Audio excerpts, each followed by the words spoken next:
World News in 5. Right now. News and developments making headlines around the world in 5 minutes. World News in 5. Here on Radyo Pilipinas World Service. Good day to all of our listeners here on Radyo Pilipinas World Service. This is World News in 5 and I am your host, Steph Vicente. French lawmakers voted to oust Prime Minister François Bayrou, a move that puts France into a new political crisis and leaves it without a government at a time of increasing economic strain and geopolitical tensions. The CNN reported that a total of 364 MPs voted against Bayrou and 194 voted for him after he called the vote in a bid to push through an unpopular 44 billion euro or $51 billion savings plan that included scrapping 2 public holidays and freezing government spending. It is noted that the 364 votes against Bayrou were well above the 280 vote threshold needed to topple the government. Bayrou will now be forced to step down after just 9 months in office, following in the footsteps of his predecessor Michel Barnier, who lost a no-confidence vote last December. Meanwhile, French President Emmanuel Macron will name a new prime minister in the coming days, according to the Élysée Palace.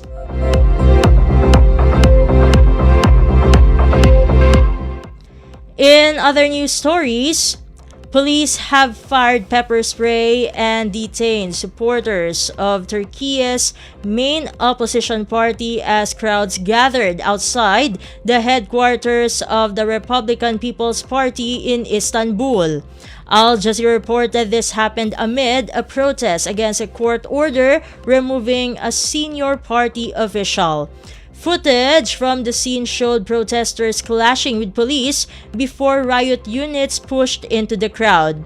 It is noted that demonstrations occurred after a court ruled last week that Özgür Çelik, the Republican People's Party Istanbul provincial chairperson, be replaced by Gürsel Tekin, a former deputy party leader.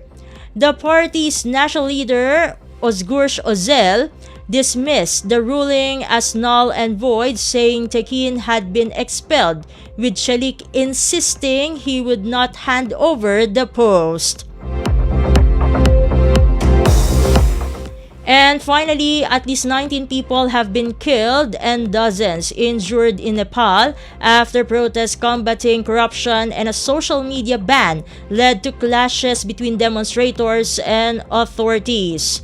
The BBC reported that thousands heeded a call by protesters describing themselves as Generation Z to gather near the parliament building in Kathmandu over the decision to ban platforms including Facebook, X, and YouTube, as well as over wider dissatisfaction with the government.